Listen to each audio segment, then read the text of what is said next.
ओम बिरला 18वीं लोकसभा के स्पीकर चुन लिए गए हैं। लोकसभा में स्पीकर के तौर पर ओम बिरला का लगातार दूसरा कार्यकाल होगा। कल सत्ता पक्ष और विपक्ष के बीच सहमति नहीं बनने के बाद स्पीकर पद के लिए एनडीए की तरफ से ओम बिरला और विपक्ष की तरफ से कांग्रेस के सांसद के सुरेश ने नामांकन भरा था। आज प्रधानमंत्री नरेंद्र मोदी ने लोकसभा स्पीकर के लिए ओम बिरला के नाम का प्रस्ताव रखा। लोकसभा में ओम बिरला को ध्वनिमत से स्पीकर चुन लिया गया। स्पीकर के चुनाव के बाद लोकसभा में पीएम मोदी और नेता विपक्ष राहुल गांधी ने एक दूसरे से हाथ मिलाया और इसके बाद दोनों नेता संसदीय कार्य मंत्री किरेन रिजिजू के साथ ओम बिरला को स्पीकर के आसन तक लेकर गए और उन्हें आसन ग्रहण कराया। ओम बिरला के आसन ग्रहण करने के बाद पीएम मोदी, राहुल गांधी और रिजिजू ने उन्हें बधाई दी। पीएम मोदी ने ओम बिरला को बधाई देते हुए लोकसभा में उनके पिछले कार्यकाल के लिए उनकी तारीफ की। पीएम मोदी ने कहा कि हम सभी को विश्वास है कि आने वाले 5 सालों में आप हमारा मार्गदर्शन करेंगे।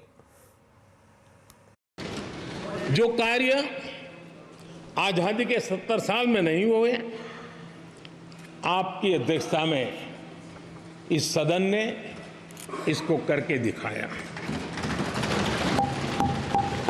आज देश अपनी आकांक्षाओं की पूर्ति के लिए भारत को आधुनिक बनाने की दिशा में जब हर तरह से प्रयास हो रहे हैं, मैं मानता हूं कि नया संसद भवन भी अमृतकाल के भविष्य को लिखने का काम करेगा और वो भी आपकी अध्यक्षता में। कांग्रेस के सांसद राहुल गांधी ने भी लोकसभा में नेता विपक्ष की जिम्मेदारी संभाल ली है। राहुल गांधी ने भी स्पीकर ओम बिरला को बधाई दी और कहा कि उन्हें उम्मीद है कि विपक्ष की आवाज को दबाया नहीं जाएगा। It is very important that the voice of the opposition is allowed to be represented in this house. I am confident that you will allow us to represent our voice, allow us to speak, allow us to represent the voice of the people of India. Speaker, sir, the question is not how efficiently the House is run. The question is how much of India's voice is being allowed to be heard in this House. So the idea, Speaker, sir, so the idea that you can run the House efficiently by silencing the voice of the opposition is a non-democratic idea. Akhilesh Yadav ने भी speaker को बधाई देते हुए उम्मीद जताई कि वो हर दल को बराबरी का सम्मान देंगे। आप लोकतांत्रिक न्याय के मुख्य न्यायाधीश की तरह बैठे हैं। हम सबकी आपसे अपेक्षा है कि किसी भी जनप्रतिनिधि की आवाज़ दबाई न जाए और ना ही निष्कासन जैसी कार्रवाई दोबारा सदन की गरिमा को ठेस पहुंचाएं। आपका अंकुश विपक्ष पे तो रहता ही है, लेकिन आपका अंकुश सत्ता पक्ष पे भी रहे। एआईएमआई के अध्यक्ष असदुद्दीन ओवैसी ने कहा कि उन्हें उम्मीद है कि स्पीकर छोटे दलों को भी सुनेंगे। सर, आप इस हाउस के रिपोजिटरी है, कस्टोडियन है, मगर हकीकत यह है कि अक्सरियती जमात के पास नंबर है मगर उनके पास अक्सरियत की ताकत नहीं है। यहाँ अपोजिशन के पास अक्सरियत की आवाज़ भी है, तो इसीलिए मेरी आपसे गुजारिश है कि आप छोटी पार्टियों को मौका दीजिए और मुझे यकीन है कि आप 17वीं लोकसभा में जिस तरह शफकत का मुजाहरा मुझ पर किया, हम छोटी पार्टियों पर, मैं उस समुदाय से आता हूं जो इस ऐवान में सिर्फ 4% है, तो हमको आवाज़ उठाने की आवाज़ दीजिए। लोकसभा स्पीकर ओम बिरला ने पीएम मोदी समेत संसद सदस्यों का आभार व्यक्त किया। इसके बाद उन्होंने 1975 में इमरजेंसी का जिक्र करते हुए उसकी निंदा की। लोकसभा में इमरजेंसी के जिक्र पर विपक्षी दलों ने हंगामा किया और जमकर नारेबाजी भी की। स्पीकर ने इमरजेंसी के दौरान जान गंवाने वालों की याद में मौन रखने के लिए कहा। सत्ता पक्ष के सांसदों ने मौन रखा, जबकि कांग्रेस समेत दूसरे विपक्षी दलों ने इसका विरोध किया। इसके बाद लोकसभा की कार्यवाही कल तक के लिए स्थगित कर दी गई। बिरला ने कहा कि 1975 में देश में तानाशाही थोपी गई और जनता को कांग्रेस की कुनीतियां झेलनी पड़ी। इमरजेंसी अपने साथी ऐसे असामाजिक और तानाशाही की भावना से भयंकर चुनौतियों को लेकर आई, जिसने गरीबी, दलित और वंचितों को तबाह कर दिया।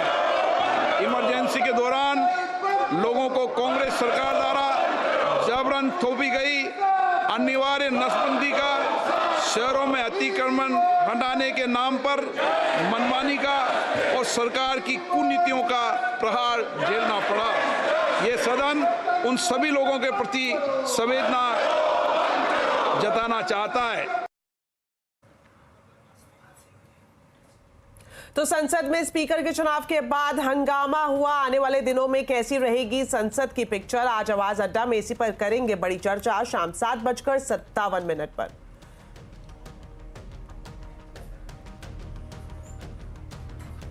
शराब घोटाले में आरोपी दिल्ली के मुख्यमंत्री अरविंद केजरीवाल की मुश्किलें बढ़ गई हैं। अब शराब घोटाला मामले में सीबीआई ने उन्हें गिरफ्तार कर लिया है और कोर्ट से 5 दिन की रिमांड मांगी है। ज्यादा जानकारी के लिए चलते हैं असीम मनचंदा के पास। तो असीम, बताएं केजरीवाल मामले में क्या अपडेट है? शराब घोटाले में आरोपी दिल्ली के मुख्यमंत्री अरविंद केजरीवाल की मुसीबतें एक बार फिर बढ़ गई हैं। मंगलवार को दिल्ली हाई कोर्ट ने उन्हें जमानत देने से इनकार कर दिया था। उसके बाद देर रात को सीबीआई तिहाड़ जेल पहुंची, वहां पर उनसे पूछताछ की। आज सुबह उनको राउज एवेन्यू कोर्ट लेकर के आया गया। वहां पर सीबीआई ने उन्हें शराब घोटाले में गिरफ्तार कर लिया। सीबीआई ने कहा कि हमारे पास पुख्ता सबूत है, साउथ लॉबी को रिश्वत दी गई है, हम इस पूरे मामले में उनसे रिमांड चाहते हैं। सीबीआई ने कोर्ट से 5 दिन का रिमांड देने की मांग की, जबकि अरविंद केजरीवाल ने अपना पक्ष भी वहां पर खुद रखा। उन्होंने कहा कि मैं निर्दोष हूं, मनीष सिसोदिया भी निर्दोष है, आम आदमी पार्टी भी निर्दोष है और मुझे इस पूरे मामले में फंसाने की कोशिश की जा रही है। सभी पक्षों की दलील सुनने के बाद सीबीआई कोर्ट ने इस पर अपना फैसला सुरक्षित रख लिया। राउज एवेन्यू कोर्ट अब जल्दी ही इसके ऊपर अपना फैसला सुनाएगा। शुक्रिया असीम इस पूरी जानकारी के लिए।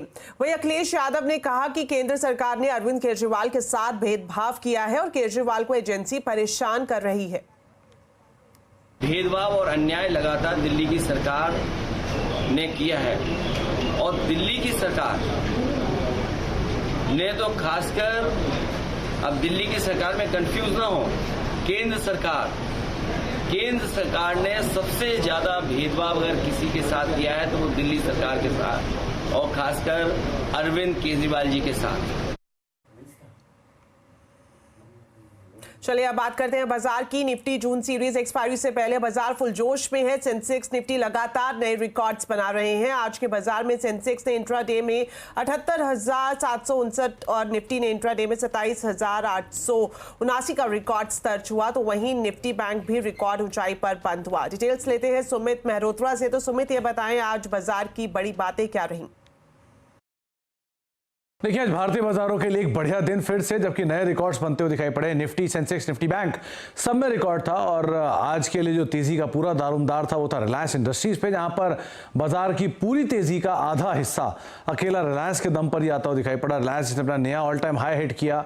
20-20.5 लाख करोड़ की मार्केट कैप अचीव करने वाली देश की पहली कंपनी और एक बढ़िया तेजी बाजार के अंदर जारी होते हुए दिखाई पड़ी। रिलायंस में ऑयल एंड गैस की अच्छी तेजी रही। आज जो थोड़ी बहुत बाइंग थी वो सिलेक्टिव डिफेंस स्टॉक्स के अंदर आते हुए दिखाई पड़ी। बैंक्स में खरीदारी थी। इसके अलावा आज ऑयल एंड गैस के अंदर तेजी देखने को मिली। एनर्जी स्पेस में खरीदारी थी। साइमल्टेनियसली आज रियल्टी में बिकवाली देखने को मिली। साथ ही साथ FMCG इंडेक्स में थोड़ी बहुत खरीदारी देखने को मिली। तो ऐसे मिला जुला काम था, लेकिन अदरवाइज मार्केट्स के अंदर एक बढ़िया तेजी रिलायंस के दम पर बनते हुए दिखाई पड़ी। सुमित, आज के इन शेयर्स में एक्शन दिखा और कहां सबसे ज्यादा तेजी रही? रिलायंस तो रिकॉर्ड हाई पर पहुंच गया। तो पहले तो सबसे ज्यादा तेजी रही टेलीकॉम स्पेस में, तो उसमें रिलायंस लीड कर रहा था। आज निफ्टी के टॉप गेनर में शुमार था नाम, करीब 4% का उछाल।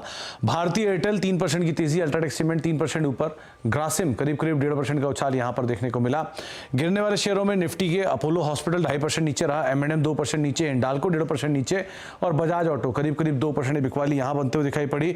मिड कैप में आज आइडिया लीड कर रहा था, 18.5 के लेवल्स तक भी गया एक समय पर। बायोकॉन 4% ऊपर, जी एंटरटेनमेंट F&O के टॉप गेनर में शुमार। इंडस टावर 4% तेजी यहां पर आते हुए दिखाई पड़ी। मिड कैप गिरने वाले शेयर में प्रेस्टीज एस्टेट लगातार तीसरा दिन जबकि प्रेशर में, NMDC, मैक्रोटेक, ओरेकल, ये कुछ ऐसे नाम जहां पर लगातार प्रेशर देखने को मिल रहा है।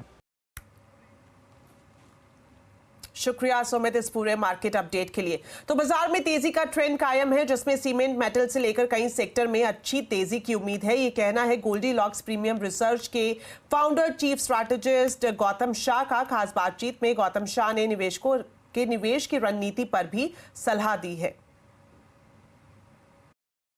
मेरा ये मानना है कि जो हाउसिंग और अफोर्डेबल हाउसिंग का जो थीम है, ये अभी नया इलेक्शन रिजल्ट्स के बाद एक नया ट्रेंड और मोमेंटम पकड़ी है और मुझे लग रहा है कि हाउसिंग फाइनेंस और प्रॉक्सी स्टॉक्स जो है वो काफी अच्छे करेंगे। तो अगर आप सिरेमिक स्पेस में देखें, सीमेंट को देखें, I think this is a sector that we really like. और जिस तरह के ब्रेकआउट्स हमने देखा है पिछले 4-5 दिनों में, मुझे लग रहा है कि सीमेंट में अभी तेजी बनी रहेगी। मेटल्स एक मेगा ट्रेंड है। आई थिंक ये ट्रेंड शुरू हुई थी December last year, January this year, और उसके बाद आपने देखा JSPL, JSW steel, Tata steel में कितनी अच्छी मूवमेंट है।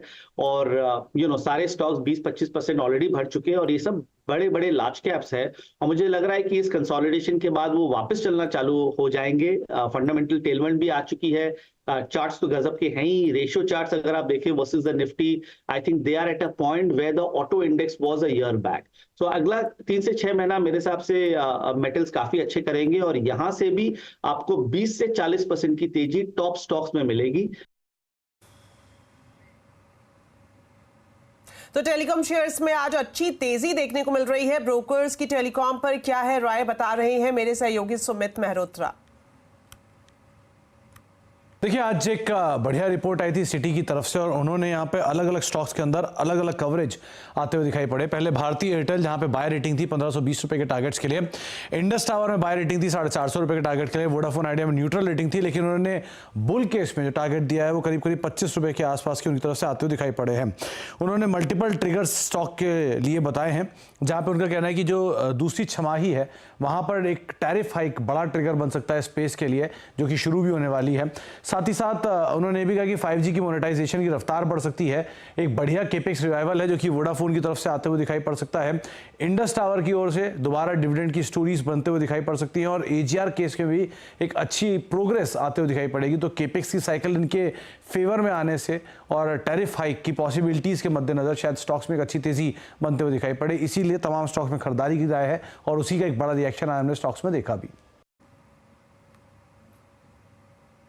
कल से जारी स्पेक्ट्रम नीलामी आज खत्म हो गई, लेकिन इस बार रिस्पांस ठंडा ही रहा। सरकार को नीलामी से 11,000 करोड़ रुपए की आय हुई है। भारतीय एयरटेल, रिलायंस जियो, वोडा आइडिया ने नीलामी में हिस्सा लिया। डिटेल्स लेते हैं असीम मनचंदा से। तो असीम, बताएं इस बार 5G स्पेक्ट्रम की नीलामी कैसी रही? 2 दिन चलने के बाद स्पेक्ट्रम की नीलामी खत्म हो गई। इस नीलामी में कुल 7 राउंड हुए। टेलीकॉम कंपनियों ने इसमें बढ़ चढ़ के हिस्सा लिया। टेलीकॉम कंपनियों ने 11,380 करोड़ रुपए का इसके अंदर स्पेक्ट्रम खरीदा। टेलीकॉम कंपनियों ने कुल 141 मेगाहर्ट्ज स्पेक्ट्रम खरीदा। टेलीकॉम कंपनियां 918 और 2100 मेगाहर्ट्ज स्पेक्ट्रम बैंड तक ही सीमित रही। सरकार ने इस नीलामी में करीबन 96,000 करोड़ रुपए का स्पेक्ट्रम ऑफर किया था, लेकिन टेलीकॉम कंपनियों ने मात्र 11,380 करोड़ रुपए की ही बिड लगाई। जो हमें सूत्र बता रहे हैं कि सबसे ज्यादा स्पेक्ट्रम भारतीय एयरटेल ने खरीदा है। भारतीय एयरटेल ने करीबन 8,000 करोड़ से लेकर के 9,000 करोड़ रुपए तक का स्पेक्ट्रम खरीदा। दूसरे नंबर पर रिलायंस जियो रही, जिसने की करीब 1,000 करोड़ रुपए तक का स्पेक्ट्रम की खरीदारी की है। और तीसरे नंबर पर वोडाफोन आइडिया का नाम आता, जिसने की करीबन 1,000 करोड़ से लेकर के 1,500 करोड़ रुपए तक का स्पेक्ट्रम की खरीदारी की है। हालांकि अभी इसकी कोई आधिकारिक घोषणा नहीं हुई है। जल्दी ही सरकार भी इसकी आधिकारिक घोषणा करेगी और टेलीकॉम कंपनियां भी जल्दी इसकी आधिकारिक घोषणा कर देंगी। शुक्रिया असीम इस पूरी जानकारी के लिए। सरकार गारमेंट सेक्टर को भी टेक्सटाइल पीएलआई के अंदर लाने की तैयारी कर रही है। टेक्सटाइल इंडस्ट्री कॉटन सहित सभी फैब्रिक के गारमेंट्स को पीएलआई में लाने की मांग कर रही है। खबर पर डिटेल्स लेते हैं मेरे सहयोगी रोहन सिंह से। तो रोहन, ये बताएं किस तरह से टेक्सटाइल पीएलआई का दायरा बढ़ाने की तैयारी की जा रही है। जी, अभी जो फिलहाल जो टेक्सटाइल पीएलआई स्कीम है वो मुख्य रूप से मैनमेड फैब्रिक या फिर टेक्निकल टेक्सटाइल पे फोकस करती है, लेकिन एक जो बहुत बड़ा दायरा है वो है गारमेंट सेक्टर का। खासतौर पे कॉटन फैब्रिक या बाकी जो नेचुरल फैब्रिक्स होते हैं उनसे बने जो गारमेंट्स होते हैं उसको अब तक शामिल नहीं किया गया है।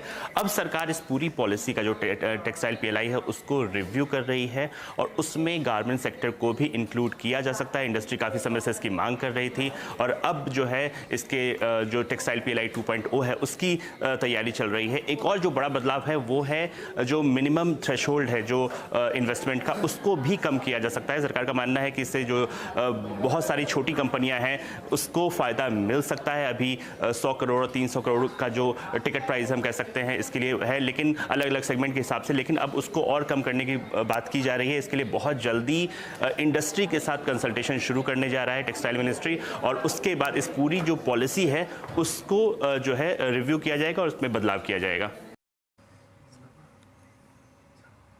शुक्रिया रोहन इस पूरी जानकारी के लिए। तो फिलहाल वक्त हो गया एक छोटे से ब्रेक का, लेकिन खबरें अभी और भी हैं। आप देखते रहिए आवाज समाचार।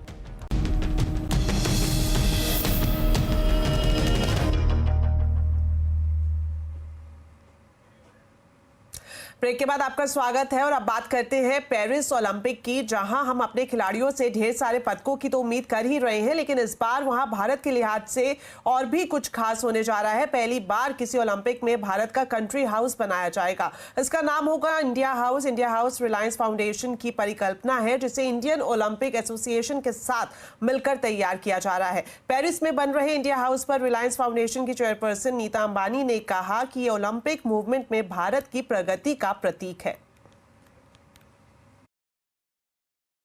Namaskar.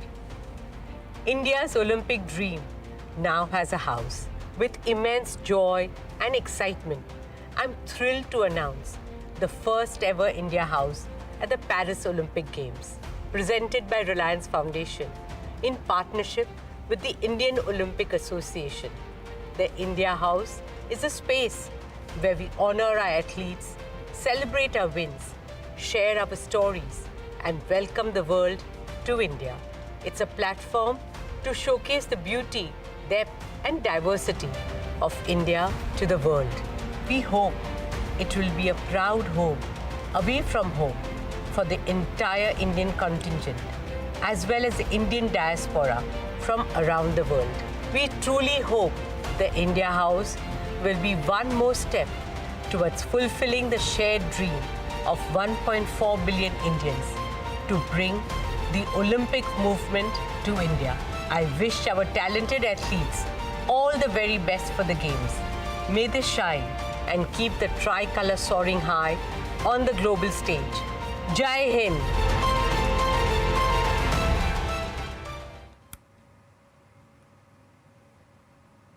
पेरिस ओलंपिक में इंडिया हाउस के इंडियन ओलंपिक एसोसिएशन की अध्यक्ष पीटी उषा का कहना है कि इंडिया हाउस के जरिए दूसरे देशों के लोग भारत और भारतीय खिलाड़ियों के बारे में ज्यादा जान पाएंगे। इंडिया हाउस के लिए उन्होंने नीता अंबानी का धन्यवाद भी किया।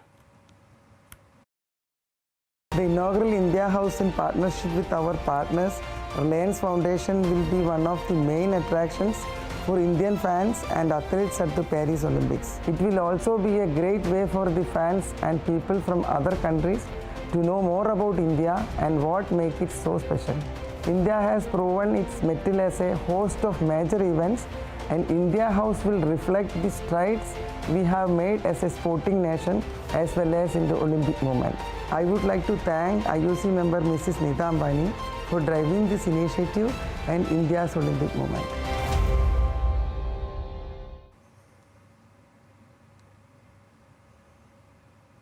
विकीलीक्स फाउंडर जूलियन असांज 5 साल बाद ब्रिटेन की जेल से रिहा हो गए हैं। अमेरिका के साथ हुए समझौते के बाद असांज ब्रिटेन से ऑस्ट्रेलिया भी पहुंच गए हैं। प्लेन से उतरते ही उन्होंने अपनी पत्नी और पिता को गले लगाया। असांज 14 साल की लंबी कानूनी लड़ाइयों के बाद आजाद हुए हैं। उन्होंने ऑस्ट्रेलिया के निकट एक अमेरिकी कोर्ट में जासूसी का गुनाह कबूला। हालांकि इसके लिए उन्हें कोई जेल की सजा नहीं काटनी पड़ेगी, क्योंकि पहले ही असांज ने जेल में इतनी सजा काट ली है।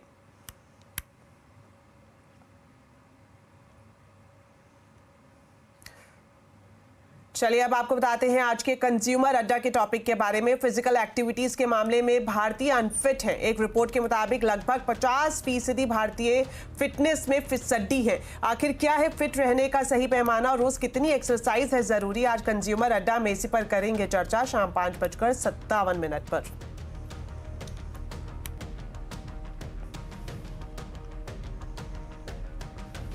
स्कूल और कॉलेजेस में ड्रेस कोड को लेकर बॉम्बे हाई कोर्ट से बड़ा फैसला आया है। कुछ छात्रों की अर्जी पर सुनवाई करते हुए बॉम्बे हाई कोर्ट ने कहा कि ड्रेस कोड को लेकर वो कोई दखल नहीं देंगे। कोर्ट ने इसे सभी के लिए एक जैसे ड्रेस कोड को सही बताया। मुंबई में एक कॉलेज ने हिजाब और बुर्का पर बैन लगा दिया था, जिसके खिलाफ कुछ छात्रों ने अर्जी दी थी और बुर्का और हिजाब पहनकर स्कूल कॉलेज जाने की इजाजत मांगी थी।